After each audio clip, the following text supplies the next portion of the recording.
Formula Access. Today, I got a really special guest for you. We actually launched this episode a while back, and through some very interesting words that we said, it got blocked. So, version 2. Seb Hawkins is with Williams Esports. He's the head of the esports team. And you guys, I think from a fan perspective, it's fascinating to me. We get into the esports and the racing and the competition and whatnot, but the fascinating part, if you're a Formula One fan, you watch it on TV, how much data is utilized from esports and utilized to set up the car and use it on the track. So, hey guys, seriously, this is an awesome episode. I wish it would have gotten the steam that we wanted it to in the first go round.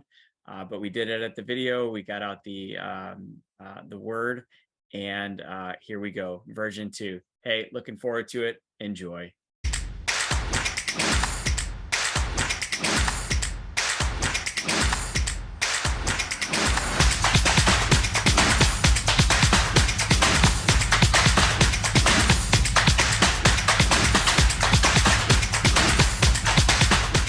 Welcome, everyone. Glad to have you again. I told you I'd be bringing the people of motorsports to your doorstep, and today we have a very special guest. We have Seb Hawkins from Williams Racing, and Seb, man, welcome. Yeah, hi. Yeah, nice to be on. Nice to meet you. And yeah, it's a pleasure. So great to have you here. Our audience is primarily from the US, but we are tracking a global audience right now. So you have the whole world at your doorstep right now, and just for fans here in the States, tell us what you do for Williams. What's your role? Sure. So my official role in Williams is esports executive. And I think when that first started out as being a role, it was kind of the person that does esports and has better knowledge than everybody else in the team at the time. And it was kind of a go-to person for hardware, software events that we were having here, as well as the team. But there's a direct line down the middle of what we do with esports, which is one, hospitality and bringing fans in through esports and getting younger generations to be excited by what we do here as a team, but also the competitive side. So the main thing that I do is I'm team manager of our esports team, so I run all of our drivers around the world. So we have 45 drivers, or more than 45 now. I always use 45 because it's a nice number, but I'm sure it goes up every day. But we've got a team of drivers that do multiple different disciplines of motorsport. So it can be Formula One, so we're just in our F1 season now where we're doing F1 esports. It could be NASCAR, so we've got eNASCAR that I believe is shown on NBC in America and also has a massive backing from Coca-Cola. So we've got a couple of drivers there, and we also do different things like WRC, iRacing, which is a huge one, R Factor, and lots of other championships. So massive boost in the interest into sim racing as it's known, and esports in general, and that's been massive to helping the role here develop into being team management, and the team existed beforehand before it got its Williams backing, and then built up even more to what is now fully functioning with even more staff members, and we're a booming team that competes against other top teams in sim racing as well. So that's mainly what I do. So just to kind of peel the layers back of what you were saying. So when I go to races and events and I'm near trailers or the paddock or hospitality, there's always a trailer full of racing sims. That's you, right? You and your team? Exactly. So a lot of what our department does here is providing those sim rigs. So in the motorhome that we have, European rounds of the F1 calendar, we're putting 2 rigs in our motorhome where our guests are able to come in, have a go, play, do the track that's happening outside, and get a feel for kind of how it works. It's also good for us from a content perspective for getting our drivers in there. So Albon and Nikki can both go in the rigs, and we can do some cool stuff with those. You might have seen a kind of Williams warm-up episodes where we get drivers to sort of be comfortable and have a chat with them, and often that tends to involve the sim. So that's a huge part of it. And for the more international flyaways, we've started having big activations where you can buy for example, Miami was huge. We had a Miami pop-up store on South Beach where we had simulators in there, a show car, all that sort of stuff, and that was huge. And also I think as you were sort of saying previously, the US market's been fantastic for us to tap into, and I think esports has been mega to bring people in, especially the younger generations, to come and just have a go and have a play. And I think the big thing with esports is it brings families in. You know, the young ones enjoy jumping on the rigs, the older parents that still want to prove to their children that they're better than them at the sim rig, and you know, we're starting to see quite a lot of interest in esports. But also the same thing that we have at tracks or with the rigs, we have our esports lounge here. So we have a huge venue with over 20 simulators where you can compete. Big events come in, use and hire out the room, but it's also kind of our race ops rooms too. So we have like a big room full of screens basically where we manage and run the team, but also have broadcasting take place, and everything to do with the team works out of the Williams factory. So I'm in the factory now, and it's just expanding basically. And like I say, it's expanding from hospitality because fundamentally esports as a business model needs to have that input, and financially it helps as well as, you know, getting in these big businesses and bringing them into here.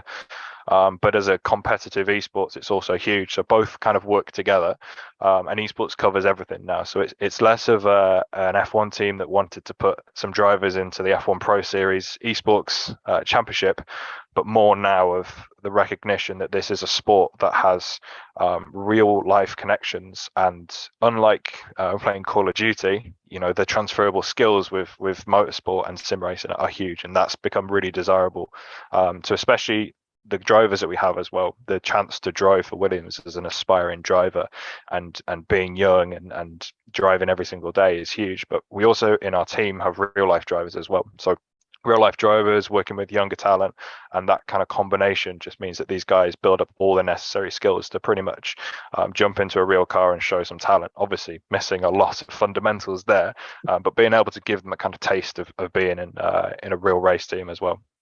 So it's huge. So my day job is I run a technology company. So I'm generally surrounded by technology founders and CEOs. And I was at a pitch meeting, it's probably 2 years ago. It was definitely before COVID. And it was an esports team or company. And, you know, they were actually going into schools and providing an esports kind of extracurricular activity.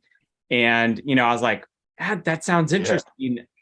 Until they started dropping the data on the education side about grades and saying, you know, you have these students that aren't, you know, athletes per se, and the fundamental baseball, football, you know, tennis and whatnot. And they were thriving under, you know, whatever it is, Fortnite or, you know, whatever the esports league that they join is. The numbers were actually quite staggering of the students excelling once this program was implemented in the school. And I can tell you, my son karts, and all of his buddies have racing sims, and they're kind of always juggling around. How do I connect more into this outside of, you know, Assetto Corsa or, you know, F1 2022 or 2021 that they have. And, you know, and then just taking it kind of a step further, their high school this year just implemented an esports program and kind of looking to like, what can we do? What can we join? How did you end up in this field?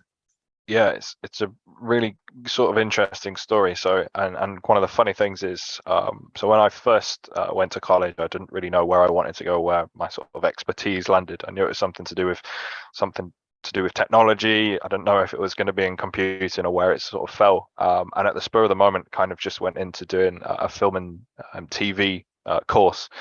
And from there, just realized I love taking cameras apart, using cameras and doing stuff with photography and film. And that was a huge thing for me. And I really enjoyed it. I wasn't so keen on the script writing or the studying of films. I just wanted to film and understand the technology side. So I became a camera assistant and then built up through the ranks, became a camera operator, and was working on feature films and producing content around the whole UK, but around the world as well. And that was a massive sort of career path. But the difficulty with the industry is it's really tough to get into that kind of top rank. And you sort of bounce around quite a lot. So if you get a good shoot, then you get a shoot that kind of pays the bills and it's back up again. And it kind of was a really complicated time. and I knew that I was teetering on the edge of it, but I knew people that had been there for 30 years, sat kind of bouncing around. And it, it kind of depends where you're operating in the UK, how easy it is for you to get around and things like that, like any industry. And basically COVID started hitting and it started throwing the whole industry all over the place. And in the UK, of being self-employed and going out and getting work and doing stuff, everything stopped. And I remember being on set of a TV soap that my parents watched growing up and things. And we were filming a car commercial and everybody was joking about kind of elbowing each other and fist bumping with COVID. And then a week later, we went into our first lockdown in the UK. And I sort of sat there and went, okay, this is, where do I go from here? What do I do? And sim racing had been a massive part of my life. So my dad did quite a bit of motorsport racing, rallying. I'd always been involved with touching cars and doing stuff. And from a young age, was always in a car driving around, always massively into vehicles and just the automotive industry. Watching motorsport as well was massive for me. So sim racing was a really easy route in. And it always starts in the sim racing world with kind of what was your first steering wheel. And I had this little steering wheel. I remember as well that I went out and bought a steering wheel. And it was kind of a painful moment where I'd saved up just enough money, and we're talking £30 pretty much to go to get a steering wheel. I sat, and as I first steered, I wanted it to be really modular, so to go from 0 to 100 smoothly. And it literally just went full left or full right, and that was it. And I just went, oh dear. And it was like my heart sunk. It's not what I wanted. I want to actually be able to have control. And then about a week or two later, a family friend of ours was like, oh, I've got this steering wheel I'm getting rid of. I was like, yes, I'll take it. And it did exactly what I needed. And that was it. Straight on the laptop, I was away. That was like the sim racing career building up. And I remember the force feedback was super loud. It was bolted onto my desk. And I loved it. I absolutely loved it. I don't know if my friends understood what I was doing, but it was cool. And you could drive everything. And for me, I was messing around on computers, modifying games, driving different cars and all that sort of stuff. So I was sat thinking, where do I go now? I've got a really good technical ability to take stuff apart and understand electronics, but how do I partner that with motorsport? I'll never be a driver. I've not got the funding to do that, but what's the next best thing and where is the world going? And at that time, I was on Facebook kind of looking at sim racing, sort of, I say jobs, but I didn't know what I was looking for. I just wanted to be involved in simulation because it felt as close to motorsport as possible. And actually, my boss now, Stephen English, director of our esports operation, he put a post on one of the socials saying, what do you want to see more in esports and sim racing? And so I thought, this is my chance. I'd love to see career opportunities, and left it like that. And I get a thing back saying, drop us an email. So I dropped him an email. And I want to actually pause you right there. Do not lose your train of thought, but this was just a response, like a comment and a post. Yeah. From Williams. Okay. Exactly. Listeners, pay attention here. Okay. Seriously. I've always been somebody that when my heart is set on something, it can be anything. It can be going to go get food. Once my heart is set on something, I need to make that happen and execute it as best as I can. And my whole ambition with all of this was I need to get some sort of job in sim racing or simulation. And so Williams put out a thing saying, what do you want to see more in esports? I reacted back to that and then got a comment saying, drop us an email. So I send an email. This is my one chance, right? The Williams outfit. I've got to send an email. And on the flip side of that, I'm now sat in a position where we get the emails every day. So I knew that there was that small percentage of this had to stand out. And I was just honest, what I've done, where I've been, like pretty much what I've just said to you. And that I don't really know what I wanted to do. But at the time, for about 2-3 years, I'd been managing what we called a community sim racing team, where there was no financial benefit, but I was working with a lot of companies developing products and again working with kind of, you say sponsorship, but partnerships where you get free products and all VIK deals basically in a very smaller world. And it was great. And basically I said I enjoyed doing that, but I'd like to do it here and see where I fit in. And the conversation kept going. And because iRacing was the one simulator that I played the most and I had the most knowledge, it made sense for me to jump on and help out. So I met Javi, and Javi is the chap who brought the team to Williams. He brought originally what was called Gym Racing, and then became Williams Williams Esports Racing. It was a combination, and then it became Williams Racing. And he was the chap that brought it there. I met him, spoke to him. We, passed back and forth our life stories of how we got to where we got, and he had a very same thing. And I started here basically voluntary. And I said, I'll give my time. I've got nothing to do in COVID. I just want to see if this fits for me. I'm at home. I've still got to pay the bills, but I've got to find a way to to find something else. And so super passionately, I was like, I've now got a few months to really show what I can do and what I'm available to do. And a lot of management skills came from the job role that I had in the film industry. So I was always managing people, working with your other camera assistants, your runners, and managing a team of people to a very tight schedule, which is pretty much what esports in sim racing is. You know, we 10 events a week. It's now 45 drivers around the world. It's pretty much a carbon copy. I just had to apply the skill set into this. And I started with the iRacing roster, and we had about 10 or 15 about that back then, and just working with them. And you had to build a relationship with every single driver. You had to understand that driver, and it's a gaming world, so it's not always that you have a phone call like this with them. It's often that they're shy and hidden behind their keyboard, but they're massively talented at what they do. So it all took so much time to build that relationship, and yeah, sort of here we are now. I've absorbed everything. It became that it kept progressing for me. It was really quite rewarding. The effort you put in, you got paid back for it, and you built up kind of more responsibility. And I think as the guys realized how much a team of two needed that third person, it became kind of a no-brainer. And basically I lived about 2.5 hours away from the factory at the time, so I would come down, do some sort of content days, do some filming as representative for the team.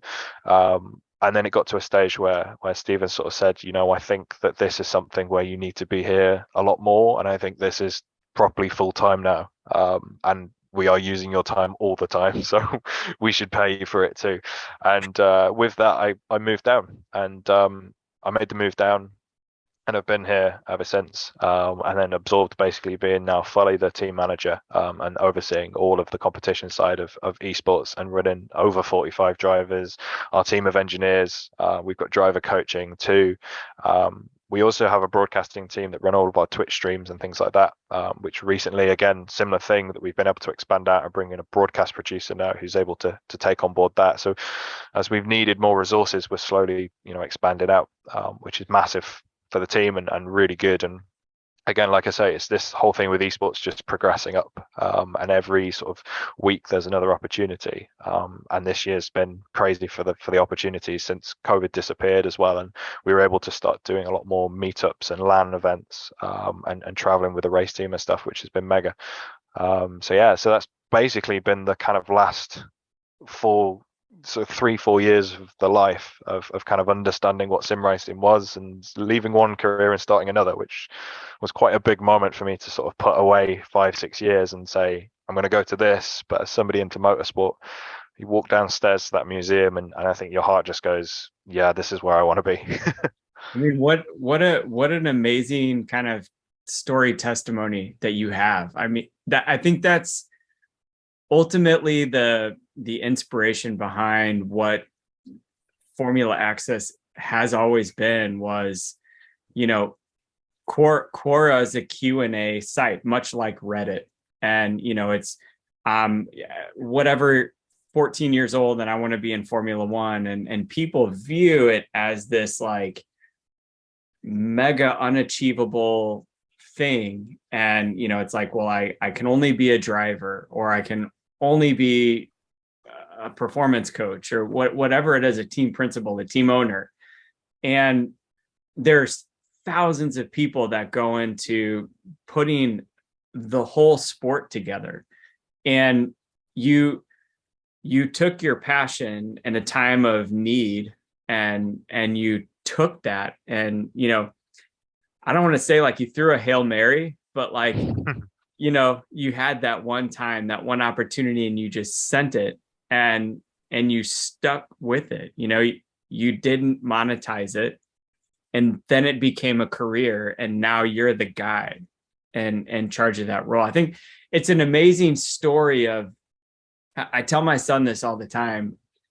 Steve Jobs has this like old quote. I think he did it at Harvard during his speech, and he was talking about, if you really truly like take your finger and push on the world, you can actually change things or do things or accomplish things. You don't get overwhelmed by the size and the magnitude of the sport, the world, the industry, the business, whatever it is.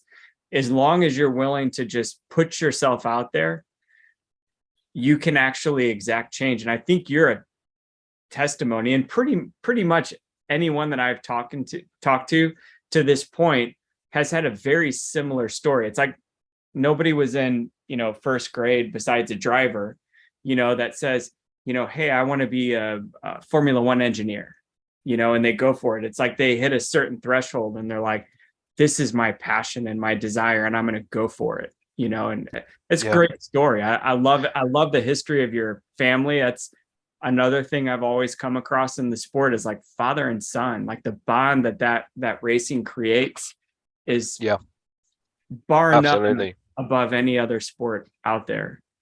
Yeah, and I think to sort of go back on, like you say, it's tough to get your foot in the door of any industry, and I think it also takes a certain mindset to make that happen. But it is something in motorsport that you do have to be a very switched on individual to make gains and steps. And the other side of it is once you get to that place, the proof is in the pudding, right? You've got to show what you can do, and it's very much the same as being a driver. You can get to the spot of being in the car to do a 2-lap test, but in those 2 laps, that's your moment to shine. And it's something that we fire back to drivers, myself, the esports drivers, is about these kind of almost life advice, if you want to say it. I mean, relatively young still to be throwing that out there, but for me to be able to say, you make these right steps and things will come your way. It might happen in 10 years, 5 years, 2 years, but don't ever sit there and think I'll never be a driver because I don't have money, because esports is growing so quickly that those opportunities are presenting themselves. So we look at now performance coaching, nutritional help, psychological help, all stuff that if they start that now, then should next week somebody phone them up and say, hey, can you jump in a car? That driver could have something more than the next person they're stood next to. And that's huge for esports. But I think getting the foot in the door for me was difficult, and anybody in esports now, because there's no qualification that governs how good you are.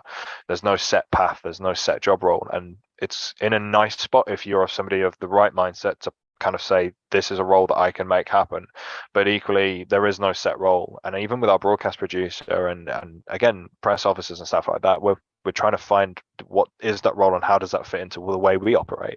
In a race team there's 2 drivers, but for us we've got 45. How does that work? And when you can't have somebody with you and it's through Discord and other networks, how does it work? So a lot of it's that, and I think we sort of scare organizations at point because we are quite professional with the way that we approach. But if we take that discipline from what the race team's ethics and brand values are and throw that into drivers, then fundamentally they can make their mistakes with it, social media mistakes, driving mistakes. There's a race every day for them to kind of recover from it. And in all honesty, it's old news after you've kind of passed a week or 2 weeks because there's so many events happening. But if they make those mistakes and work with us at an early age, once they've gone through university and school at the same time, then when they leave and they're in a position to push motorsport further, then they're a mature young individual. And again, something that we're working with is making sure it's not just we say to them, sit down for 6 to 10 hours a day with a bottle of Coke next to you, be a gamer, embrace it. It's not that. It's about making sure that we're doing things properly and that you've got a lifestyle. So we'll make sure we don't overload them with events. We do have busy periods naturally, but also we've got some of them that are finishing university or in their final year of education, and we have to respect that too. So these guys balance on a level where it's professional esports, but it's around their lifestyles. You can be the fastest driver, but if you come to us and say, hey, I really can't do these 3 months, we're not going to say, okay, you're out the team, you need to be here. It's about saying, okay, take those 3 months. Education is still important, and there's nothing still saying now when they progress through university that at the end of it, there's going to still be that job role in esports. We don't know what the other side of esports is too, which is the kind of when you look at motorsport and go, this was an ex-F1 driver and now they're a presenter. Is that going to happen in our industry? And, where does it kind of go? So it's really quite interesting to see how that develops. And we're kind of living in it as it evolves. And then, younger generations keep coming up and more talent. For all of your young drivers, both on an actual track and in esports, I had the pleasure of spending some time with call it the Andretti racing development team. And I was asking them kind of what do you look for in a driver? Is it always winning races? Is it, what are those characteristics that say, that's somebody we need to keep our eye on? And surprisingly enough, it was their character and their attitude. And I was a little taken back by that comment. I was, that's a commendable, respectable response. But it makes sense when you have kind of those instant millionaire stories of people that just kind of can't handle it, and they just lose themselves, and they don't want to buy or train up a problem for the future. And I think it is definitely something that we've seen in esports over the years. Is you know it feels like I'm in a video game and I can act like I'm the only one in the room, and something happens. But, I think at your level, you're at a professional stage. Like, this is kind of, to me, the big show of esports. And so I want to backtrack a little bit, and like, what is the actual structure of your esports group? I mean, is Williams 45 drivers competing against each other, or are you competing against 45 Mercedes drivers or the general public? How does this? Sure. So I think the best way to go about it is it depends on the competition. If we take F1 Esports as an example, each team is the same as real life. So there's your Haas in there, Ferrari, Williams, and each team was asked by Formula One to operate with two drivers. And when F1 Esports started, there was a big push to try and get the teams involved. But obviously, again, it was that uncertainty of esports. What is esports, and should we invest in it? So we now have drivers who have to go through a ranking system, and they go through a challenges series in order to be in a pool of drivers that are the quickest drivers around the world, and we can sort of handpick who we want to take. And one of our drivers has been with us for 5 years now. It's his 5th year of F1 Esports, and is an amazingly talented driver, and a driver that we've kept, but we've also swapped out those second drivers quite a lot. In this discipline, the whole idea is to work as a team, and you do have, unlike F1, you have 3 drivers. So our last event just happened last week, where we had 3 days of competition, a different race each day, and we have about a month in between now before event 2. And we can swap in and out our drivers as we need. So they can, we can have one pairing on one day, the next day is a completely different pairing. But we have to balance that based on the workload. So each driver has to sort of know all the tracks as well, and we kind of work out how good they are on the build up to it, working with our kind of engineering team and stuff. For that, mainly they're working together. The biggest thing with F1 Esports is that prize pool is for the teams. It's not for individual drivers so much, though there is a perk and a bonus for the pole position and winning races. It's about mainly the team prize pool, and that's the thing that comes down to us, and that prize money is what goes into their pockets. What keeps us sustainable as a team isn't that prize money. Luckily, we're in a world where partners and even F1's partners are now looking at esports in a really positive way, and we can start to work with these brands, and our access starts to get even wider, having it part of something that happens when you join the race team. So if you sponsor the race team, you also get esports included. So if you look at our eNASCAR drivers, the pair of them run Duracell liveries because of our Duracell partnership, and that's a main team partnership, of which has now come down to esports as well. So that's huge. So these guys, so again, like I say, 2 are in eNASCAR, so they don't race against our F1 Esports drivers. The F1 Esports drivers stay over there. I have iRacing, which is huge, so those guys might have 4 in the same class. And generally it's working together and dominating the top as much as we can. And a lot of the time you can be on mixed strategies. So we might have a 12-hour endurance race with 3 cars at the top, and it's about working those cars in a way that can disrupt others and playing different strategies to try and work together. Fuel saving is key. If you've got more than one car, you can use the other car to save the fuel behind, and that's massive. You get to the pit stop, you don't have to fuel up as much, you save a second, that car then goes in front of the car that's been helping them out, and the reverse thing happens for the car behind. And so simple strategies like this can be what we use to outplay other teams, but other teams also have multiple cars, so we also have the same thing happening across major teams. So there's not just us, there's teams like Redline, Coanda, BS Competition. We're now hitting a stage where we've got drivers who are driving for us as part of our factory deal with different companies as well. So Mercedes, we run customer cars for them in special events during the year. So they have a contract that agrees that we'll do 5 events with them for a year or whatever it is, and we will run a livery that's half Williams, half Mercedes AMG. And especially with the race team, with the engines and powertrain provider, Mercedes is a huge one for us to be a part of. And so these guys are actually representing Mercedes as well as driving for Williams in a sim car. And with that comes opportunities for these guys. Next week we go to GT World in Barcelona, where we'll take a driver and an engineer with us who has been working with us. And without being part of the team, without showing that dedication, these guys wouldn't have had a chance to go to see the GT World series. So it's not just Formula One for us, and these guys are competing in all different categories. WRC, the guys compete on their own on setting special stage times. You've got, like I say, NASCAR. NASCAR, as you know, can go good or bad. 1 minute you're at the front, 1 minute you're at the back.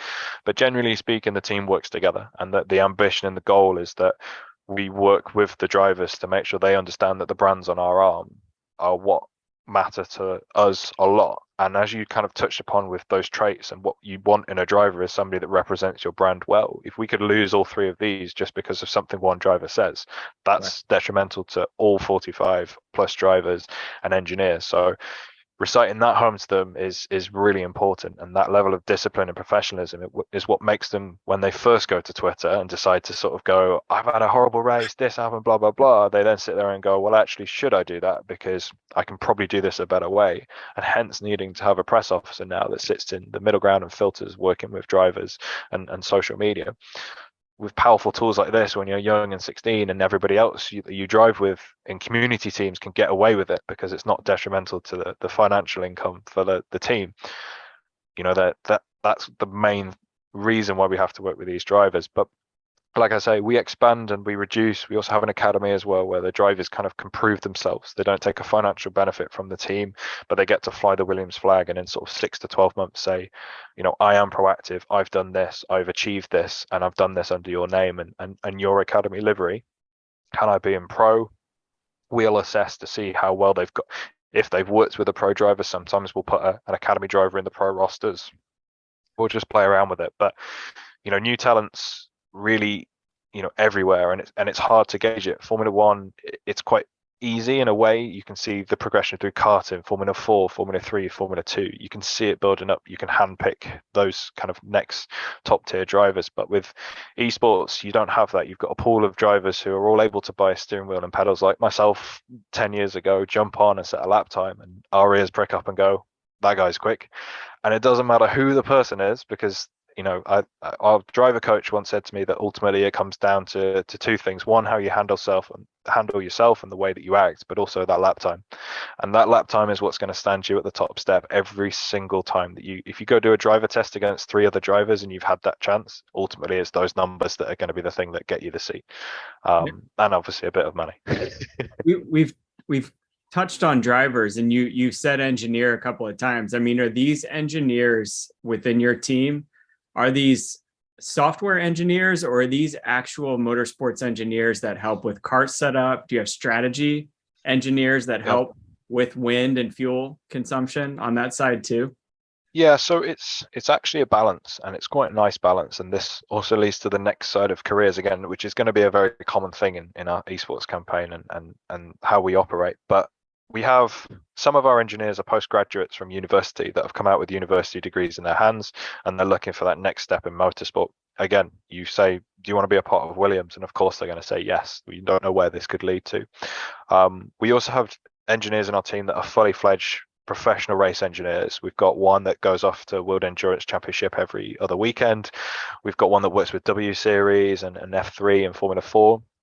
And these guys are ambassadors for the engineering team, and those guys are the heads. These are our senior engineers. Our junior engineers have the chance to work every single week in races, working with different drivers of different relationships and styles.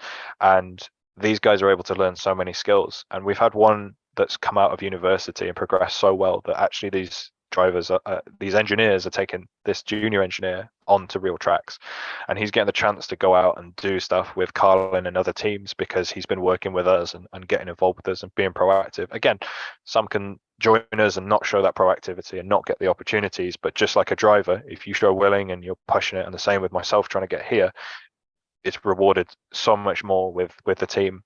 And so when you look at engineering, you've got two major things. You've got setup and strategy.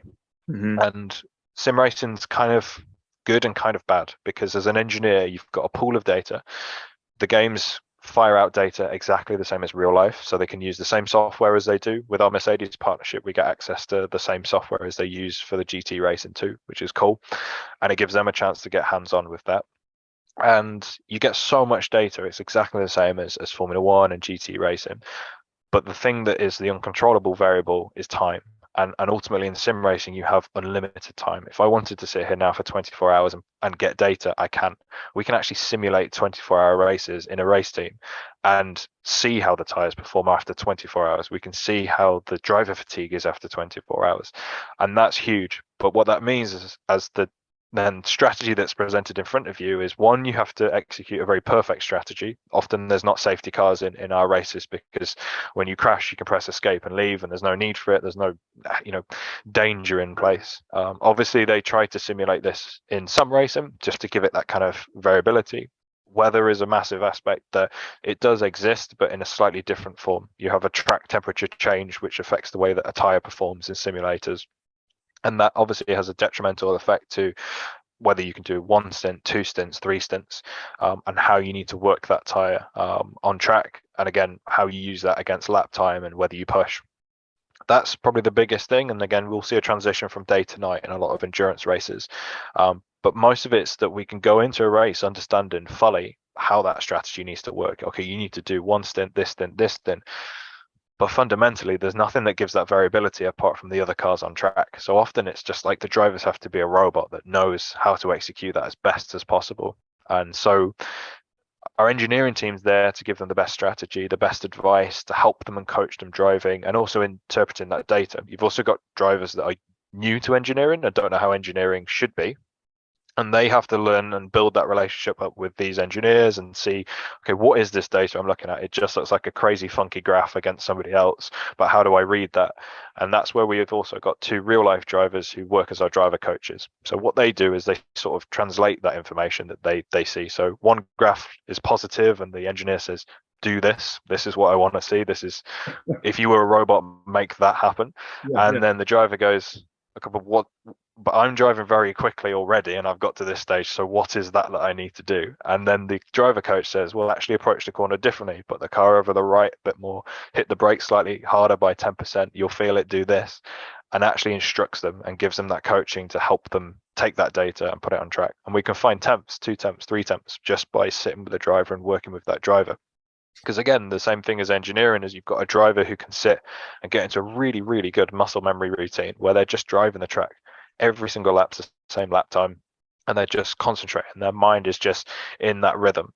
But it might be that they're picking up a really bad habit and they're not approaching corners in the right way. They're just doing what's comfortable and quick, and there's actually more time to pull out of it. And I want to kind of sit there for a second. Anybody that's raced in a real car or a kart understands the dynamics of a curb, a rumble strip, a rough concrete, smooth concrete, etc. And how you approach and flow through a corner and exit a corner makes a huge difference on your time.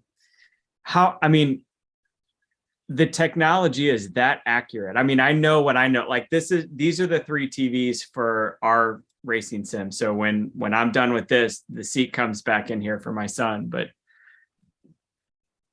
it is that accurate that an engineer can pull the data in the same way that it pulls it off of a Formula car or a NASCAR on an actual track. Exactly, that's it. And some games are notoriously more difficult, game being the key word. Games that are your household console games are notoriously not as easy to get access to the background data. But games like iRacing are designed for you to be able to get that data out into the likes of Motec and other softwares that allow you to analyze that lap time, the way that you work with the car and the suspension geometry, aerodynamically, how the car's working. There is also that input from the engineers, because somebody's got to digest all that information and put it together and study it and understand what those numbers are, like the matrix. What does that mean to me? What is that meant to be saying to me? And how do I deal and interpret that?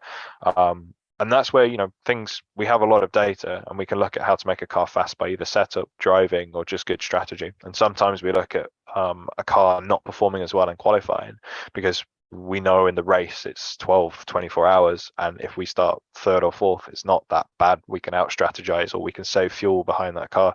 So we can always, sometimes starting first isn't the best depending on the circuit, because you can sit behind and save fuel. And so, with no safety cars and stuff, sometimes you also have to play that strategy from the get-go, because you don't have that security of the pack being bunched together again with a safety car.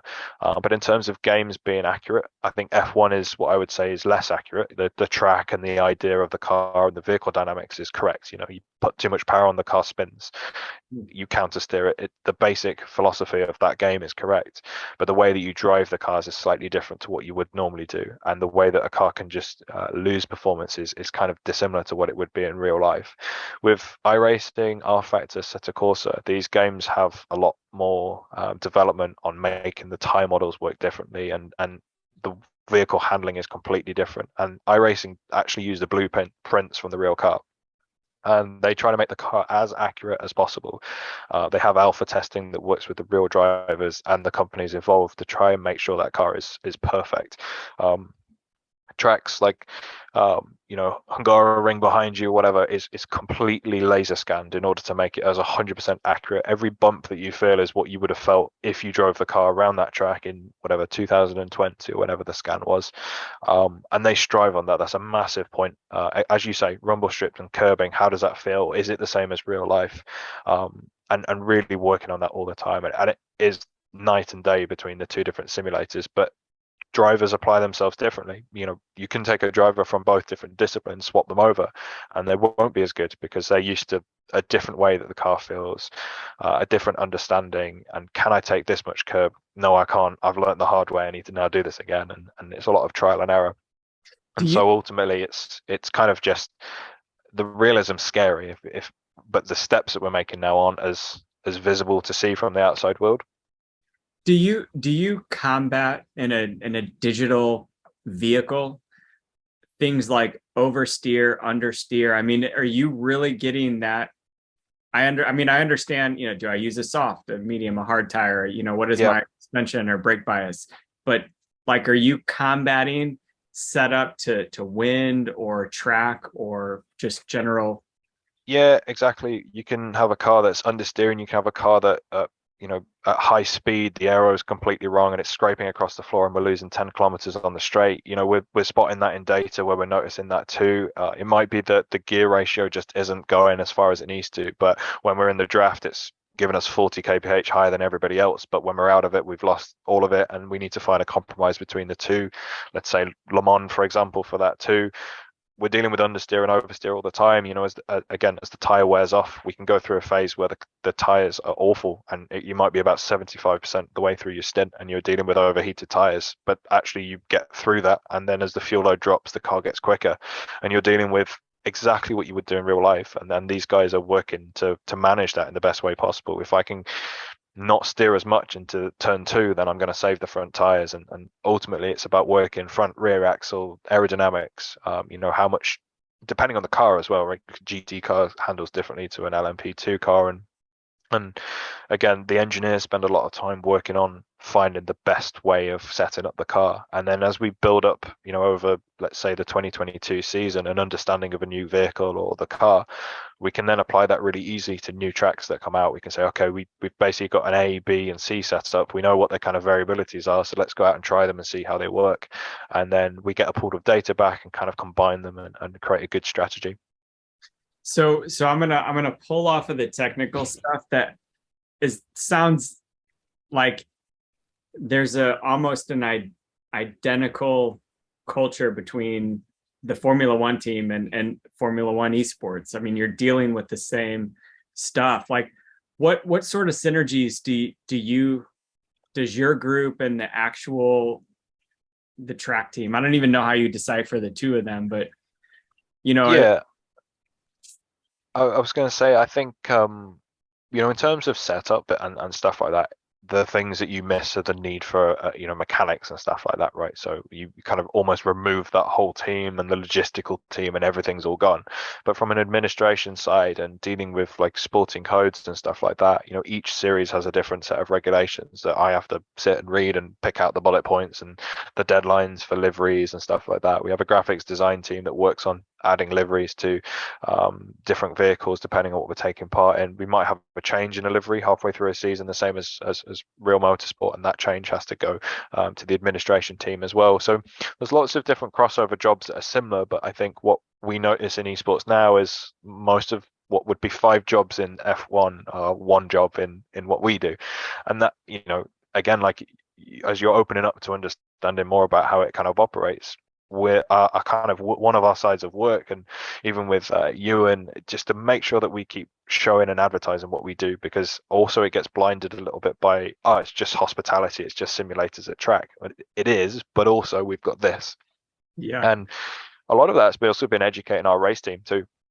When you speak to an engineer, and I remember I was looking at the race report and engineering details from our own engineering team at the airport, and I was sat next to Nikki's engineer, and he looks over and he goes, "What's this?" And I went, "Oh, it's our engineering from sim racing." And he was like, "That looks like the same document I'm looking at here." And I was like, "It is. It's the same stuff. It's identical.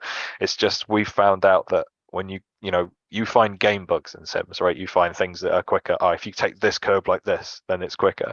And they're the little variables that are slightly different. But as you say with synergies, I mean, it's very similar, and it's why when I sort of say with the academic side and stuff like that, that the thing with sim racing is the transferable skills are huge, and we're pretty confident that, I think putting a driver in an F1 car is a very ambitious thing to say. Yes, they can get in an F1 car and drive, but I think put them in a GT4, a TCR, something like that, even in a kart, that a driver who has never been in a kart before can often perform really well. And I think the only thing we miss, and what we're trying to work on now, is that physical side. You go from having basically a lack of senses to a sensory overload, right? And some of these drivers don't even drive in the real world. They don't even have a car. They don't even drive. They just drive in their rigs. But all you're feeling is feedback through the steering wheel. So your brain is having to work overtime to try and understand, well, what was that I felt? Okay, that was oversteer. Okay, that's the weight balance of the car. That wasn't this bump. I shouldn't react to that. I need to react to this. Whereas when they get in a real car, they're being thrown around, the neck is feeling it, the G-forces, the harness, they have become a part of the car. And we see then the opposite side, which is the real drivers during COVID who came into sim racing and just lost all of that. They just went from having every single sense in their body know how that car's reacting to only their hands, and just going straight on at turn 1 because they had no feeling for the game and how it worked. So they're the differences, definitely. For those two that have never raced in a rig or a sim with force feedback, when my son, when we built his rig just in our garage, and I remember when we hooked up the steering wheel for the first time, and it was all set up and ready to go, and we jumped on here, and it was like after my wife went to sleep, and it was like, okay, it's time to party, guys. I mean, the next morning my shoulders hurt. Like it was actual work. Yeah. It's not a controller. You're fighting that thing, and That's it. And it varies too in that sense. Some of our sim drivers use very light force feedback, or they use very light brake pedals, and something I've always had the philosophy of is sort of driving to as real as possible. So when our driver coach came to the lounge, he sort of went, this is the force you're meant to be putting through the brake pedal. And everybody goes, okay, that's a lot more than I'm putting in now. And so it's kind of, again, it's a big eye opener to a lot of drivers, and it gives them the ability to up the kind of how physical it is. You can dial that force feedback up a notch every single day and slowly train with these tools. And you do a long stint of an hour in the car, and you can feel it in your hands, your arms, like you say. It does really feed back to you. And that is the reason why we're looking at working with performance coaches too, so that drivers can identify, okay, I can feel some pain here after a 2-hour stint. Okay, we're going to work on that the same as we would do with a real driver. And again, it just gives them that physical kind of benefit. And if they're seeing gains, then that's huge for us too. Do you I mean, you have drivers all over the world. I mean, do you have drivers that come and still use a controller? or is that even possible? Not so much. We don't really have that, but some of the drivers did start ultimately on console and with controller. And one of our drivers has been, very successful with doing that too, and then transitioned over to a steering wheel and played more the kind of Forza games and went into kind of the more arcadey games, and then suddenly got into doing the sim racing stuff. And again, you see, obviously, once you've understood the sim, most people on controller are fairly good because they know where they need to have the car and get used to it. But it's not really controller for us. Everything we do is on steering wheel and pedals. Wow. So okay, so you work for, frankly, one of the most iconic brands of motorsports. I mean, they've been an independent team that has overcome some things that other teams have failed at, you know. So you are at the highest level. What's been your pinch me moment of joining this? I mean, you went from engaging in social media to then working for Williams. At what point were you like, how did this happen? Yeah, right. So it's tough. There's I don't think it's easy to put down one, because there's been so many moments where you kind of do that gaze and you go, oh, this is real life. This is definitely happening. And I remember the first one was definitely when I got to security for the first proper full day here. The barrier opened for me, and it was like I should be here, but I was definitely thinking this isn't right. Like that. I shouldn't have been easily able to get in here this much. I think the second one is always going to be the heritage in the museum. You go down there, and no matter how long you've been here, you still have that moment where you're like, wow, this is, I watched these cars, they moved them out. Our facility and our department is actually above heritage, so we hear all the cars get started up all the time, and the smell of the old combustion engines, the V10s. You just sit there and you think this is a dream. And actually recently we just had our staff festival, and you get to bring down sort of kind of close family, and I brought my granddad down, and he's just can't believe what he's saying. His in my age was the pinnacle of motorsport, and he's just looking at these cars and the progression. You see everything right back from the first car to last season, and the changes are huge, and that's probably been a big pinch me. I think the other one's definitely probably going to track. Stuff like that is huge. And then I think the other one that kind of you overlook now in a really crazy way is that 5 years ago, I think the biggest people in my phone at the time were like people I was working with. Oh, this is a really good camera operator who worked on this Hollywood film. Yeah. And I really enjoyed meeting them. And now it's race drivers. I've got contact with race drivers, GT drivers of different varied levels, because these guys come in and work with us as well. And I think that is a pinch me moment when you're sat and you sort of realize who you're talking to, and you're looking at them just messaging you back, and you think, this is crazy. I remember the first time I was still at home. I was doing this remotely, hadn't come down to the factory, and I'm speaking to these drivers as if it's normal. And eventually you relax to it and get used to it as your day to day. But I think stuff like that is good, especially as a motorsport fan. Stuff like that. I know other people wouldn't have the interest. Not everybody goes, wow, motorsport's cool. And you kind of, something I've always thought about as well. We always say about the kind of circus moves on from the races and week on, week off. But there's a lot of people in F1 that don't always have a massive interest in motorsport. I couldn't be the chef that works in the motorhome, because every time a car goes past, I'd run out the back and go have a look at it, and I would be useless because, well, one, with the cooking, but also because I wouldn't know. I'd want to see the cars. But there are a lot of personnel that work with F1 and are here for all different reasons, and not everybody's in it for the heritage. And stuff like that. It is also about just, it is a nice place to work. There are nice people. The paddock's lovely. Everybody talks to each other. For the animosity and what Drive to Survive shows, there Sure. isn't always that. There is a reality side to it, and then there's also the side of it is everybody's work, and everybody is working together, and ultimately is working in a very, very nice industry. And that's always definitely a massive takeaway from everything. They're all just normal people, right? I Exactly, yeah. And I think the kind of thing is that you meet a lot of people that bring bring them into the paddock. And I think some people just think they've gone into TV. They think they're in the TV because they're so kind of mesmerized by what they see. And we've had a really nice opportunity this year to go to Grand Prix and take drivers with us. And the esports drivers are sort of just mesmerized by everything they're seeing. And it's really nice and rewarding from my side to see those drivers getting the opportunity to do this because of the efforts that they've put in since day one.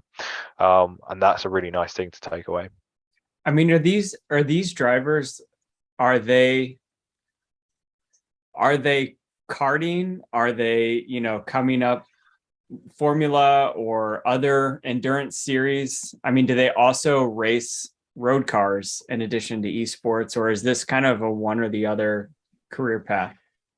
Yeah, it's tough, and I think for some people it's definitely one of the other. I think if you go into motorsport, it's easy to go back to sim stuff because you're doing it hand in hand. And of the pro drivers I've spoken to, sim racing at home actually really does help. But I think we've got a lot of younger drivers who have done a lot of karting. We've got some drivers that are used to kart back in the day with like Lando and other drivers, and then just got to the stage where you needed hundreds of thousands to get to the next step and went, okay. Well, I don't know if it was them that went, oh, okay, or the parents that went, oh, okay, I think you should go into clarinet or something like that. I bet it was the because it's parents. cheaper. But unfortunately, it is that, and it is outfacing, and one of our support things for us is to try and help them have every skill set they need so that when they go out to try find partners to do racing, they've also got that professionalism and maturity to liaise and speak with these people. Some of them have done, one of our drivers has done previously Formula 3 and done quite a bit of racing and stuff. We do have active GT3 drivers who are in the team. We have a chap called Matty Trogan. He literally drives the Nürburgring, I think, every weekend. And the most amazing thing is he drives the Nürburgring and then he comes home, has an hour to chill, and then drives the Nürburgring in the sim with our drivers in a race, in the digital version of what he races in real life. And that's awesome. And so many pro drivers are huge ambassadors for sim racing in that sense, because that's again, a lot of what you notice in the F1 paddock is it doesn't matter what your role is. Once you're in that paddock and you've got that paddock pass, every fan just wants to hear your story and know what you do and what relation you might have to the next person, then to the driver, right? And Right. so it's the same thing in sim racing. If you've got the same pedal set as Matty Trogan, who you follow and who drives around the Nürburgring, that's cool. And you've got kind of the thing you forget with sim racing is I see it from a very competitive standpoint, whereas the community of sim racing is also huge, and it is also a group of people that are making friends all the time in different discords and driving together and just enjoying motorsport and enjoying crashing into each other, whatever it may be. But also their cars are almost a project car to them.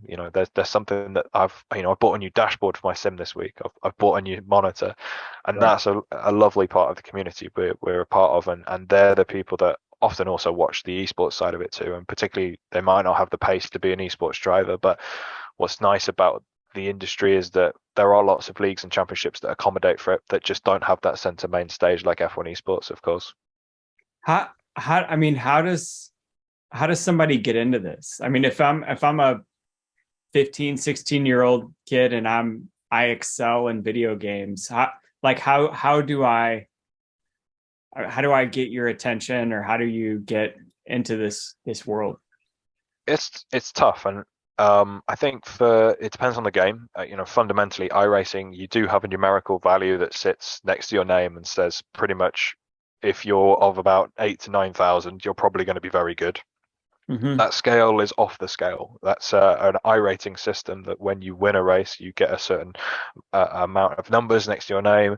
When you lose a race, you lose a lot. And the risk reward gets thinner and thinner as you get higher up that mark. So you can get 15, 20 points to your name for when you win a race, but you can also lose 100. And so a lot of it is grinding at this a lot. And we can often see the progression in a very short period of time. We might look at somebody's profile and the graph goes from 0 to 6,000 in 6 months, and we think, okay, they're coming up through the ranks. They're pretty quick. They're winning races against our drivers. So there are races that happen every day in iRacing that aren't events or aren't races that are broadcasted and shown around the world. They're just official races that people can gain license ranks with. And you will see our pro drivers in there doing the same thing and using it as a training tool as well. And if we see somebody kind of interfering with those easy wins that the top drivers would normally have, our eyes prop up straight away. So that's kind of the iRacing route is built up on iRating. For F1 esports, pretty much there's a lot of time trial based talent that comes through. So they just put good numbers in on the system and pretty much they start progressing through. They've got the chance to enter competitions and tournaments that they literally can sit at home and take part in. They don't need to be affiliated with the team as long as you've got a steering wheel and pedals. And even in F1 esports and F1 competitions, you can play on the pad as well. Again, once you start getting into kind of those ranks and even community teams, there's a multitude of community teams out there that you can take part with, and you can meet people really easily in sim racing. And the previously to this, I was managing a team that was the same, where there was really good talent in there as well, and talent that was getting better and better, but you met them through being in a Discord to learn about how a steering wheel works, and you had a chance to meet them. And so there's no set path, but there's a few good ways to get in there, and I think introducing yourself on social media is never a bad thing. I have a massive amount of inbox notifications for drivers wanting to get into F1 esports because the age you get into it is so young, and there is no right or wrong way. It's tough, and if we said yes to everybody, it's like anything, right? You end up with just a pool of 1,000 15-year-olds that want the chance to be in F1 esports, and it's really difficult for us to find. But we have to keep our eyes on league races and events, and just kind of monitor and see what's going on. But it's quite easy to grab the spotlight in comparison to other careers. Would you consider yourself the Yost Capita of esports? I mean, are you like the team principal? So I'd be team manager. Yeah, I'd say pretty much it's about the same thing. So when we do anything on F1 esports and there's media or things like that, it all goes out on sort of team manager of Williams Esports. It's that same sort of level of stuff where we're managing the team and we're managing the day to day, but we're managing those mindsets and those careers that the drivers have. And pretty much it comes down to the same sort of role as those on the pit wall. For example, F1 esports, to give you kind of the reality of how close that is to F1, bar the mechanics and people physically there touching a car. We have different voice channels, radio comms. We have a pool of engineers, one with each driver. I will sit and oversee and hear all the radio communications. We make instructions on strategy, team orders to make sure that a driver benefits from an issue. If we have a driver that's higher up in P4 and we have a driver in P10, but that driver in P4 crashes, then we prioritize that other car, and we make those calls in real time exactly the same. And in F1 esports, they'll also put radio channels in so they can hear our comms and stuff like that too. And it's exactly the same as being on the pit wall and the radios you see there. Just again, less people involved and less defined strategist. Your strategist is also your software engineer and the guy who's running the other event in iRacing next week. And it's just the fun of it, and finding. You have to be a certain applied person in esports to be able to to balance, because often you're somebody who's an engineer who's balancing maybe studies at the same time as being an engineer for us. But it's through sheer passion for motorsport that most individuals that get involved in sim racing perform the best. So when I watch Drive to Survive, and I can feel you can feel the pressure on the team principal. You can feel it in the drivers, but you can feel it on that pit wall as radio comms are going back and forth and whatnot. And me personally, I thrive in I love intense pressure and quick decisions. And I was going through your LinkedIn profile, and you specifically talked about that. I mean, is it as intense at your level as it is for the pit wall? It's pretty intense, and I think we spend months working towards the start of F1 esports, and that pressure isn't there for any driver. We'll go out and simulate qualifying 500 times before we even get to the main thing.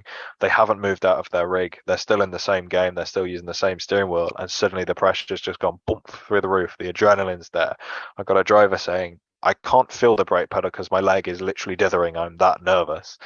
And it does affect everybody. We sit there and staring at data and screens. We've got track maps and live telemetry, and we're looking, and your heart's going, and there is nothing like it. Everything I do pretty much happens beforehand. As soon as they press that brake pedal into turn one, that's them. That's all them. That there's nothing I can do. And so watching qualifying is brutal because there is usually a tenth covering the top 15 drivers. It's that tight. So it's not like we need to find 2/10 and get through to Q2. It's like we need to find 0.01 and that's us through. And it's crazy.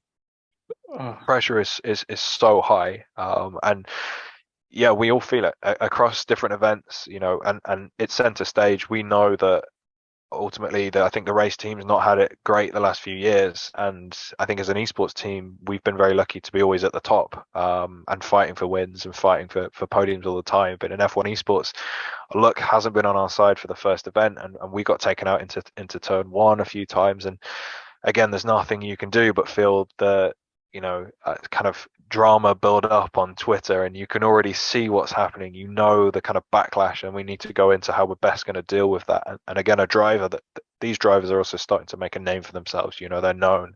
One post by one driver gets 1,000 likes, and that's huge. And we need to make sure we control that now, and how our media output goes. And so there's the pressure for us is making sure that we're always at the top. And I think the skill set for me and myself is trying to push through that, always trying to find the positives moving forward, and immediately draw that line. Like we have a debrief straight away. For last week, for example, we will debrief after the 3 days, but then I'll say, go chill this weekend. Don't even touch your simulator. Come back next week. We'll chat over how we're going to tackle the next few weeks, and where we're going to go from it. Our weaknesses, what our positives were, how we're going to work with the resources we've got to try and come back stronger.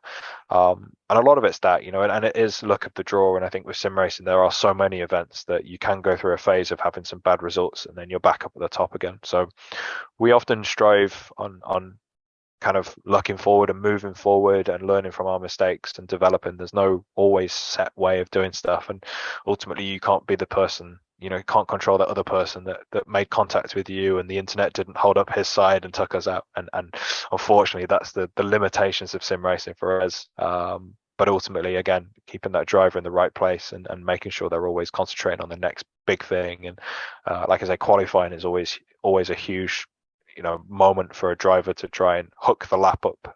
In the personal best, it's perfect. We can see if they nail that, they're through. But whether they're going to match that time in that session, it does get the heart going. what career wise for a sim driver? I mean, is that an actual, can they pay the mortgage for that? I mean, Yeah, what does that look like at that level? it's decent. It's not sim racing world doesn't sit the same as League of Legends, Dota 2, Counter Strike. It doesn't sit with that same prize pool, and it doesn't sit in a place where the drivers are going out next week and buying a Lamborghini. If it did, I'd be a different story for me as well. But I think that the fundamentals is that it's building. It is building, and it's being recognized by center stages more. The likes of ESL are starting to really notice what they could do with this to make this a really big sport, and up there with Counter Strike. There's no reason why it couldn't be, and there's the audience there to engage, and that's also one of our biggest projects. And working with the other F1 teams and other teams to try and make sure that we keep pushing it in the right light. As much as drivers might have their kind of, let's say, heated discussions about who took me out in turn one, the managers and mainly the team representatives are always working to try and make, for example, F1 esports something that stands out around the world for a positive reason, and is something that we should keep pushing. So drivers do tend to do fairly well, and prize money wise, they'll always cash out nicely on stuff like that.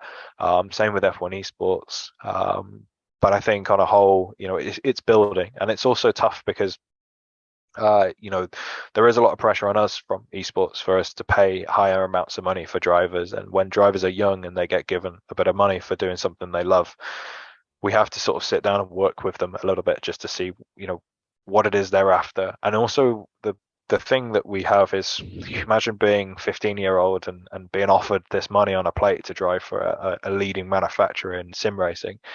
it's tough because these guys get good, and we also have to counter contract offers from other teams. And it's the same. There's a drivers market, the exact same as Formula One, but on the down season from F1 Esports, where we scout and look for talent, and we're already working on stuff like that to try and be ahead of the game. And it's tough because you'll get teams like Mercedes come in and are just straight up buy the driver that they want, and they've had no other further interest in sim racing for a while, and then suddenly like boom, and we all go, okay, this is now an aspect of sim racing we've got to deal with. And it's tough because you're sort of outbidding, and some sim racers are mature enough to sit and realize that this isn't going to be their main financial gain in life. This is going to be something they do alongside their job, university. Some are looking to make it something that they want all the time, and that it's a mainstream income. And with that, we have to work with them to see what it is we can get out of them for it to be justifiable for us to pay more. And I think F1 Esports is a flagship leader of those drivers right in the spotlight right now. We take them to races, and people know the guys. They're becoming influencers. And for example, Alvaro, he's a massive F1 Esports star in Spain now. People love him and know of him, and appreciate Williams through being involved with him too. I think it's a sign of a very healthy business model when you actually have to start competing with other teams to pay. And if you have the capital to pay those salaries or bonuses, I think it's a great sign for forward progress. But I mean, what is the long-term mission of Williams and esports? I mean, where do you guys see yourself in 5 or 10 years?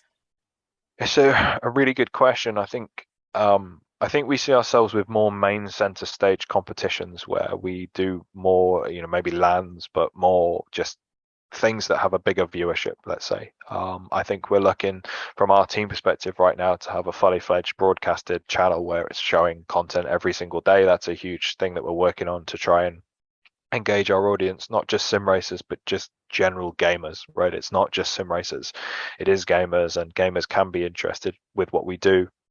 We partnershipped with Resolve, who run a Rocket League team.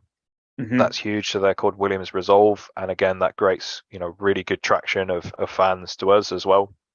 And it's all working on that fan engagement side of things. For us as a team, we want to bring as many fans as we can to Williams, and to get them involved with our team, and thus meaning that the increase of fans, revenue and stuff like that is huge for us as a team. And it's the same thing lots of teams do, but again, that success of Red Bull or Mercedes is what usually outplays what we can do, because we're not at the top, and ultimately whoever's at the top it gains that following whether you're a fan of them or not.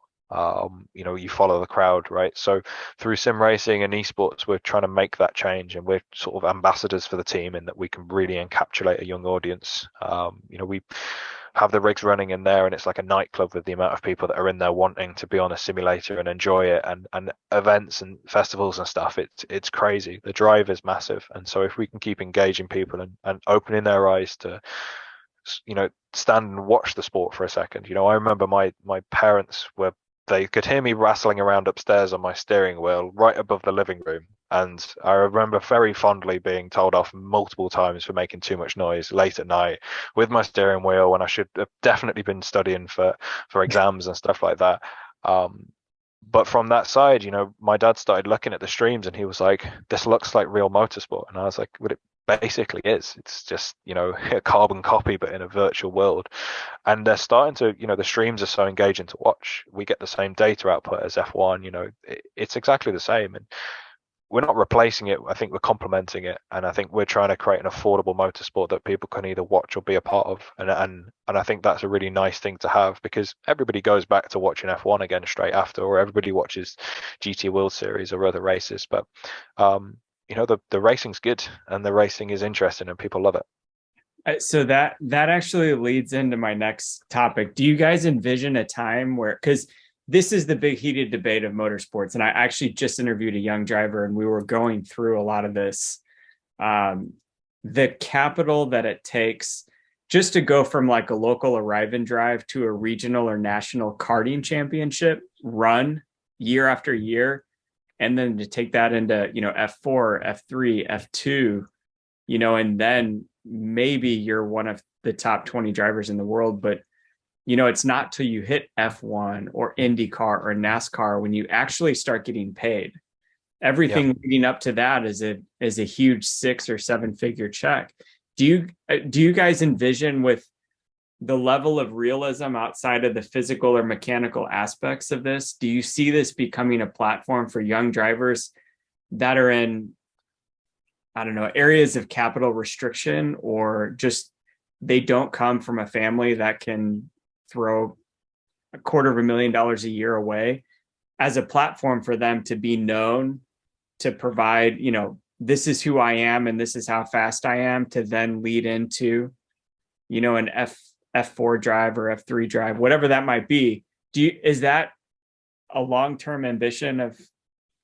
Definitely. And I think that, we went through a phase where competitions, their biggest prize would be offering a test in a GT4 car. And a previous driver of ours that left the team, on really good terms to go and have a chance to drive for another esports team that offered motorsport locally to him and in his nation. And I think that's where we were like, please, as much as you're a fantastic driver and a star, we want you to keep progressing, and we're not going to restrict you on a contract. We'll release you, go. Please have that chance of getting yourself in a car. We've played our role, which is to build you up and get you into a position where you can jump in a car and prove your worth. And that's exactly what he did. Again, had to go out and get that sponsor back in and find top sponsors, but he's driving a DTM trophy. And again, I feel really that's a good example of how not easy it is, but how it's there. You can do it. And when you look at the majority of GT4 and GT3 drivers, quite a lot of them are paid to drive, and so there is that option to get out there and find the funding and get out and drive. And I think you start building that CV in the real world, and I think there is the opportunity. I think it's difficult for us to support it, but it's good for us to give a platform where drivers can show their talent against other top drivers in the real world. And so like I said, that phase went through where the marketing strategy for lots of businesses was, let's take this sim driver and put them in a real seat. That happened a lot of times, and it was great for those drivers to get on the main stage in the real world and say, this is what I can do. And everybody went, wow, that's scarily good, we can work with that, that's awesome.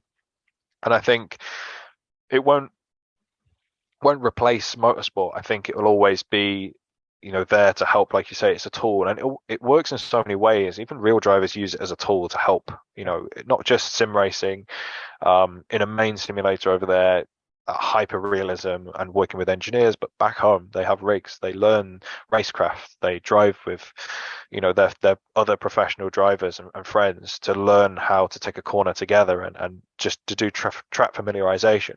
Recently we've worked with Nicky to help him ahead of Singapore, and that's been huge, so that he's had some track time with our F1 esports drivers and started to learn the way that the track flows. It's first time there, but he gets an understanding of, okay, this is how the car's going to be, this is what could happen if I'm in this position. We're working with these guys a lot, and real world drivers use all these tools a lot. Managers love them too, and I think that what we're doing is enabling drivers to get into the right paddocks to meet the right people ultimately.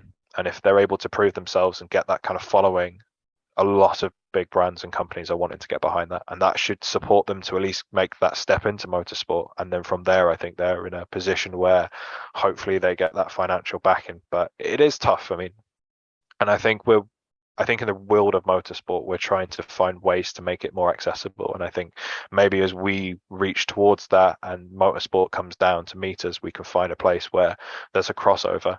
But it is just a generally tough industry to get into. Like you say, just being paid in motorsport is hard to make happen. Right. But if you can do motorsport and sim racing, balance the two and have a career and be an influencer and have everything kind of working together, then what we've seen with the likes of maybe, Jimmy Broadbent in the UK, he has gone into doing real motorsport from being a streamer and loving sim racing and making enough money as a YouTuber. And so that's his investment has then gone into doing some motorsport. And obviously that return investment is that he makes content that people love because it tells that story. And I think that's probably the biggest way, is that it would always be everything you do funds the motorsport in the same way as running a business that can afford to drop money onto doing stuff. So I think that's more of an achievable way of doing it. But who knows, with the way that sim racing has grown, where it can go. And ultimately some of our drivers are quite understanding of that this is probably something that won't happen to them, and that they're actually more keen to make their name as an esports driver and to try make their profile as a professional esports player and athlete rather than a person who's just got the ambition to be in motorsport. So they all have kind of different interests, and kind of like, if you ask the same question you asked me, where do you see yourself in 5 years, they're sort of like, I want to be here, and some are like, I want to be here, and some of them are older like drivers that are actually like, well, I've got a wife and kids, so I'm probably not going to be doing that anytime soon. I get back at 5, I'm straight in the sim for 2 hours, that's enough, I'm allowed to do that sort of thing, and that kind of fits into my schedule and lifestyle. So everybody's got a different story and a different place. Do you see a big push? I know I've noticed it in my circles, but are you seeing, the virtual reality and the Oculus come in as a tool? And I say that because obviously we don't have problems with safety, in an esports league, but when you are able to look over, and see how close you are going into turn one, do you think that is kind of the next phase of esports, is to get into more of a virtual environment? I honestly, I'm not sure. We had a wave where virtual reality was huge, and every single one of our drivers just uses screens. There's something about virtual reality which is awesome, but I mean, we've amazingly in the UK somehow managed to come to having nice warm summers at the moment, which has been great. And in 35 degrees C, I have just really putting your face into an Oculus is not the ideal way to go about sim racing for 2-3 hours on end, and the fatigue in your eyes and stuff like that is just really quite difficult. Now, when I did it, it was on the first development kit with the Oculus, and I bought it. I remember trying VR and I went, wow, this is really cool in sim racing. And I did it for a while, but then I went back to having screens, and it's something about having your cockpit set up and everything in front of you and everything sort of that you look, and you can look away and refresh your eyes and come back to it, that for a lot of what we do with sim racing, it's definitely better that way. Also from a broadcasting perspective as well, when they want to show your kind of POVs, it's better if they don't have you in VR and things too. But there are people that do it. There is a massive amount of people that do VR, but I'm not sure if we'll see it overtake basic screens, as we say. I'm not sure if it'll overtake them, but I think definitely there's times where it's useful, for tracks and stuff. Our main simulator doesn't use them. I don't know of other top sims that use the OBS, the Oculus. They're just using screens and monitors set up on 360 surround, because it gives you the ability to see the car and cockpit in real time when you're sat in the cockpit. So a lot of the pro sims are at an actual half car, and that kind of gives you more sense of realism than it would do to have the kind of VR headset. Do you, and I watched your what is it, the esports driver versus the F1 driver, where you had the actual cockpit of a Formula One car with the halo and everything in front of a giant screen. I mean, is that where innovation then heads? I think so. I think that's something that's a stronger kind of future and something that's more achievable. And it also sits into kind of that next question mark of motorsport and involvement. One of our drivers was a Formula E simulator driver for DS de Cheetah. So he was driving in a real sim I say real sim, but a professional simulator that's designed to accurately represent the Formula E car. He was driving in that and giving data, and he was fast enough and accurate enough to give solid feedback that was used for the likes of John Eric Byrne and so on. And so I think one of our biggest projects has been getting a driver into the sim here, and an F1 sim, and seeing how much they can benefit the development of drivers. One limitation is the manpower it requires for getting that simulator working, and finding that time and space in between a busy schedule to get a sim driver in there.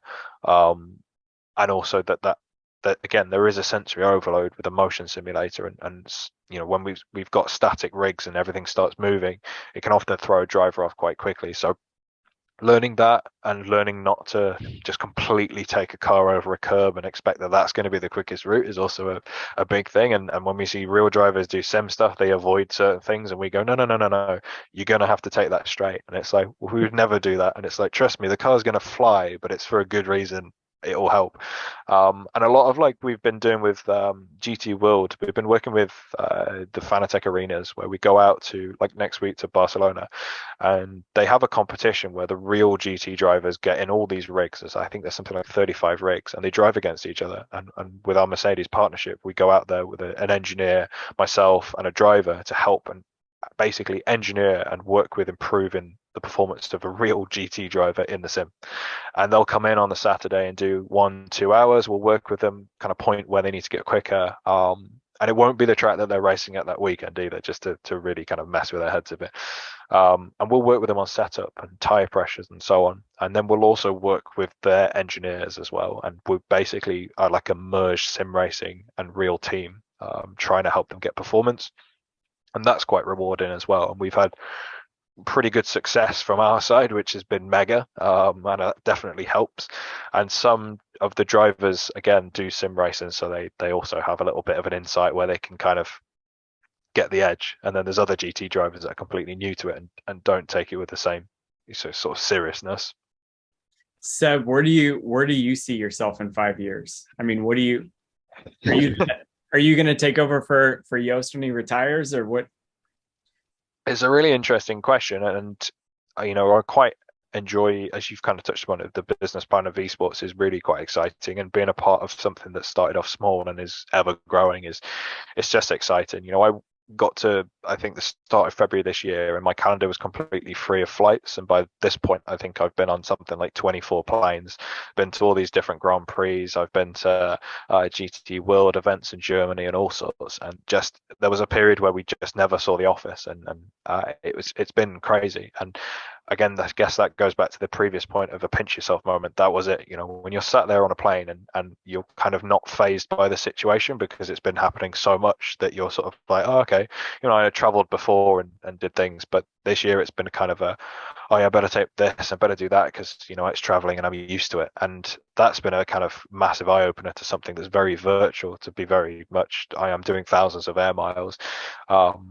Getting to explore and see the world's been an awesome perk, and I think the future is probably just doing more of that, and I think that's a really nice place to be. And I think I'm not sure what the career path is for me and the next steps of where it goes, and I think it's probably still within Williams and finding and doing different roles and taking on more stuff. But as we bring in more staff members that take on kind of the job roles that we've all had and been keeping to ourselves with kind of 5 different jobs, we've been able to better improve our skill set and our ability. And I think we're starting to become the ambassadors for sim racing and esports, where we can share good knowledge to other teams and make sure that it's done in a healthy way and that we're doing everything positive, and it's not just a horrible environment where we just pump money into young drivers and tell them to put in good lap times. And I think we just create a really nice place to be. It's a disciplined and professional place to be, and I push that on drivers a lot, making sure we're on time to do stuff and everything. But ultimately we are a big family, and we're all here to support each other, and we're not here to penalize them, but we're here to give them that eye opener for those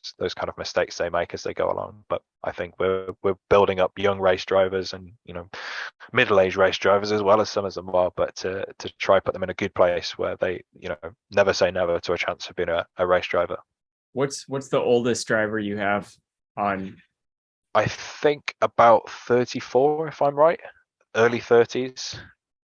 That's awesome. Do you guys, I mean, do you make a social push for parenting, like why it's okay for your kids to play video games for 20 hours a day? I mean, you see it firsthand. You see what, yeah, this kid's really talented, and I'm sure he spent hours. Yeah, so I think it's tough to meet the parents of the kids, and I've heard some lovely stories of how, again, similar to my parents, where they sort of went, this isn't a thing, and then sort of down the line have gone, okay, maybe it was, maybe you were right, but I would never imagine this could be a thing. And it's the same with drivers. They lock themselves in a bedroom, and when you're going through a time where you're in education or studying, and life throws different things at you at that age, I think it's tough as a parent to understand that what they're doing is the right thing, and all we can do is explain all of the last sort of hour or so of what I've said to you to make them think this is a massively global industry that's growing and growing and growing, and that their son is talented, and we should respect that and give them the chance. And I think as long as we help to make sure that their lifestyle is healthy and that they're doing it to a certain extent, but they're not pushing education to one side or pushing life to one side or just ignoring everybody and locking themselves away, then that for me is the main thing. So I've had drivers say before, I'm going to take a year out from university, and we say just don't. Just if you can't do 10 races this year, but you can do one race this year, make that the best race you're going to do in this year, and please don't throw your education away. And something we're aiming to try and do is create scholarships and work with universities in the UK to help with their esports courses. We have quite a big push on esports in the UK, and Williams here is, from an academical standpoint, really trying to push that too. So we're working with colleges and universities to help put our rigs in there to get them on Williams rigs, to get them to be a part of our brand, but to also to promote this healthy lifestyle of basically treating sim racing as a sport.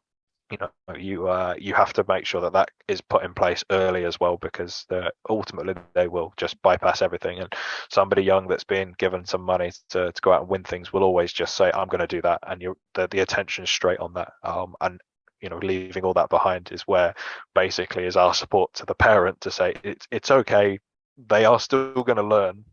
They definitely are going to finish at 5 o'clock tonight, and they're going to go back on that simulator. But trust me, they know that they've got their exams going up and things. And, through the busy university periods and stuff like that, we will see the drivers kind of be less active, and they will prioritize what they need to. And I think that's what we try to promote here, is that understanding, at least, to make those choices. But yeah, I think of the parents I've spoken to, it's always interesting to hear. I think we still sit in a nice place where most of the parents appreciate what Williams was and are really proud of their son or daughter being involved with Williams, or having a chance. And I think that's a huge pull and something that's really important as well. I love it. So I always end my conversations with a question, and this is for the last year and a half.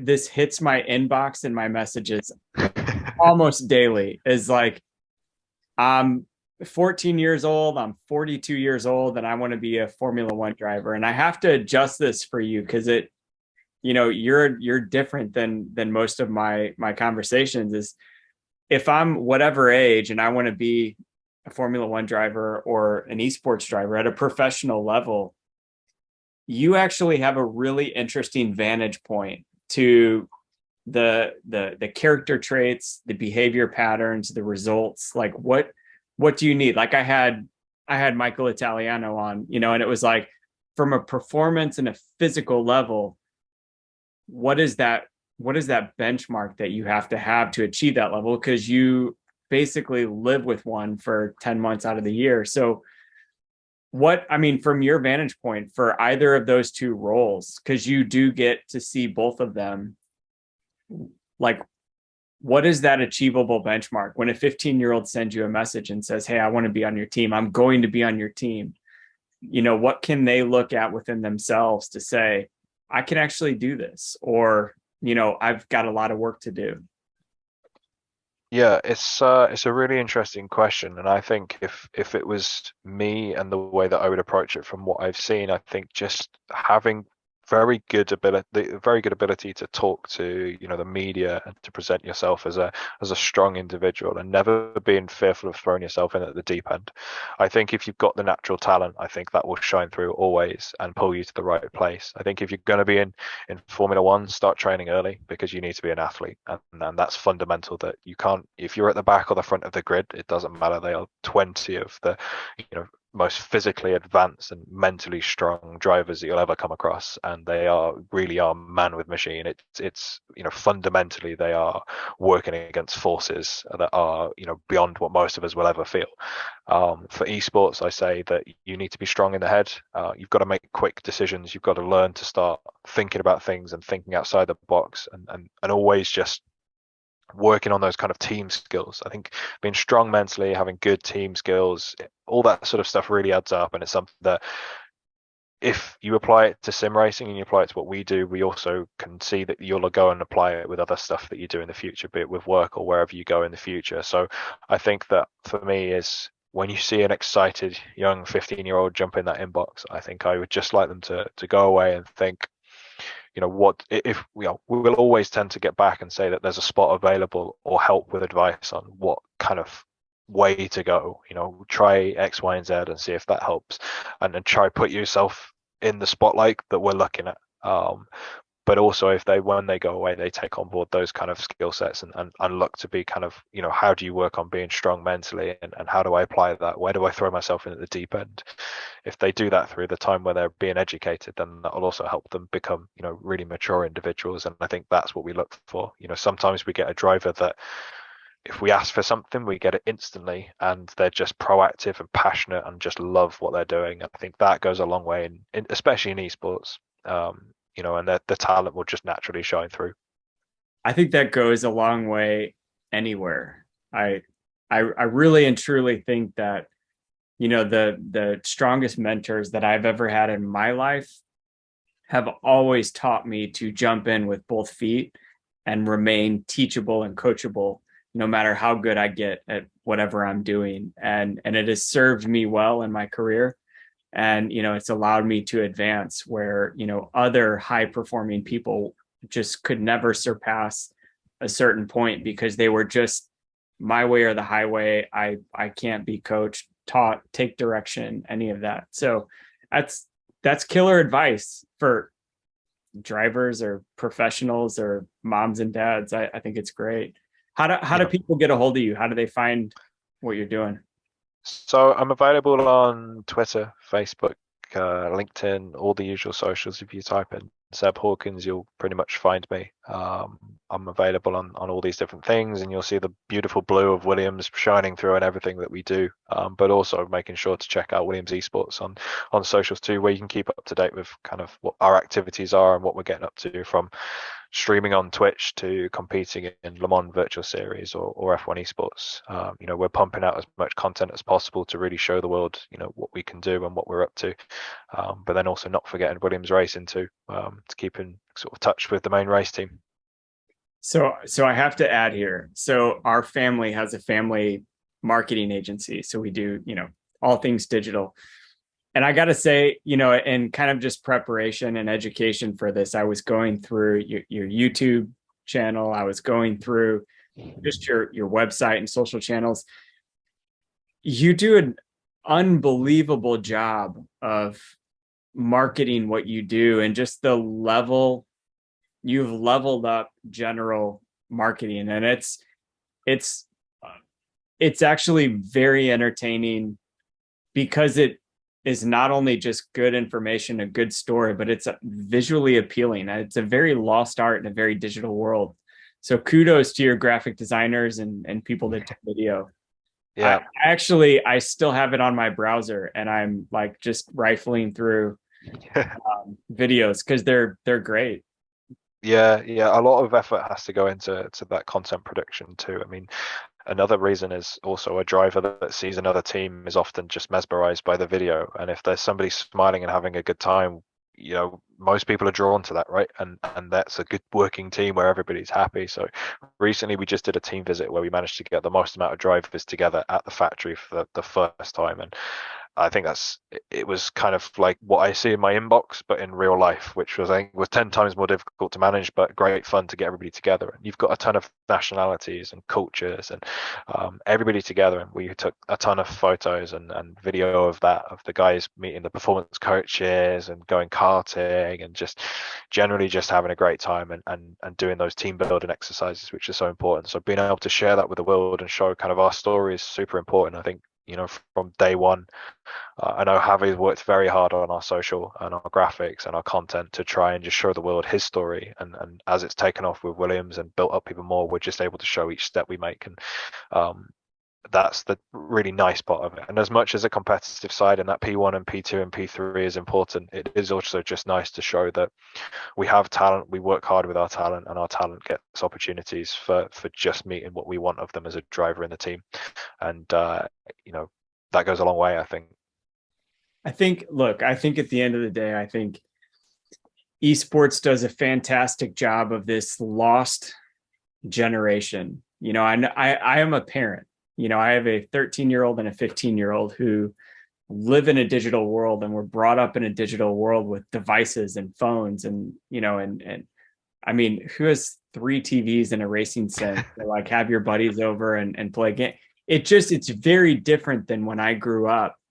And I have friends in the same kind of life phase. And you kind of just sit there and say, like, well, you can only have X amount of screen time per day and whatnot. And more as I'm around esports and just running a technology company and realizing, are we limiting a generation from thriving because the whole world is going into this? It's progressing at such an alarming pace that if I hold them back from that time and the experience, it's no different than sitting in a car and driving 500 laps. They're adjusting and kind of embedding in a world. And I think that what you guys are doing in a very healthy culture in your company, and that's something I've always noticed within Williams as a fan of motorsports, has been just how strong the culture of the team is and the business of Williams itself. It's great to see that going into a new business model, and again, you're very early in the days of that. So as a Absolutely. parent, thank you for taking this kind of lost, we don't really know what to do with these kids that sit in front of a computer for 20 hours a day, and then making that no different than them going and playing soccer for 5 hours a day. Yeah. It's fantastic. Yeah, and I think it gives so much to, like I say, with the way that the community works with sim racing too and esports, is that you can find a friend in less than 24 hours that's there, and somebody that ends up being a lifelong buddy of yours, and that's happened to me a lot of times, and even the colleagues I work with are great people that are passionate, and that's a very attractive thing to have in your friend group. But I think that, again, having support when you're at those ages from people close to you is also really good. And if you find like-minded people, then that also helps with just general day-to-day life. And I think that a lot of parents get worried, and I know my parents were of the kind of age where they said the same, careful who you talk to online. And I was brought up with all that kind of fundamentals of just being, careful and apprehensive too. And I think you should be. But also that there's great value in the people that you meet online, and it doesn't matter the ages and groups. You can find some great people that, if they've got something in common like sim racing, then that's huge. And you get to chat about motorsport and Formula One and meet some great people. And I've met some fantastic people that some of them yet to even meet in person, and I've been friends with for 4 or 5 years, and that's a complete difference to the way that the world's been before. I think the alarming thing for me from technology is social media, because it's so powerful, and we try to protect our drivers from negativity as much as possible, but it's such a big tool. I think that's the one that we have to work carefully with people to understand the effects. We could call out drivers and say that this person took us out at turn one, but what worth does it do to give them 1,000 people giving them negative feedback and stuff like that? So we have to play it in a nice way that works to grow the sport. And you're always going to have those keyboard warriors out there, right? But I think that ultimately, if we can give our drivers a nice space to work and understand how to use these tools and understand how to respect technology and use it the best way, then parents are more likely to give them more hours in the sim, and that helps for us. So I Yes. And I will tell any dad, I'm 40, almost 43. I will tell any dad out there that, my wife is in bed by like 8:30 every night. My daughter follows her, but my son and I, to sit in the racing sim and just like, even if it's on a weekend, and just sit here and, he makes fun of me because I'm nowhere near as good as he is. And, it's like, oh, hey, I need you to turn all the assists on because I can't even accelerate through the straightaway, and, yeah, and his advice to me is always, Dad, turn all the assists off, because you never know when somebody's going to allow you to sit in a Formula One car. And, would you would you rather have enough of an understanding where you can get it around the track, or are you going to have to bow out because you can't get it to like grip and go? Yeah.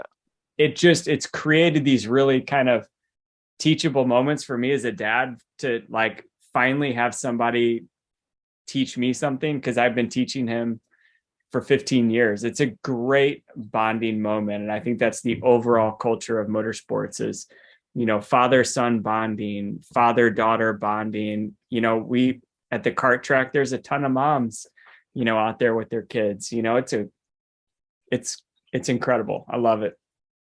Yeah, it's a really nice place, and I think if we can keep pushing sim racing to keep building the nice kind of culture and environment, then I think that will be nicely transmitted into motorsport. And motorsport's a great place to be as well. For like I said earlier, with the media and stuff will always make things more exciting, but the reality is that it is still a great place to be. And although hugely competitive, you can shake the hand of anybody and be friends with them. So couldn't agree more.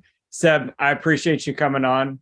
I know the audience, will love to hear this. It'll be amazing. I'm going to send this to a couple of school boards that I'm aware of, and try to promote that. So anything I can do to help you guys out, happy to do it. for sure, yeah, an absolute pleasure. Absolute pleasure. It's been nice speaking with you. Awesome. Thank you for your time. I appreciate it. No worries.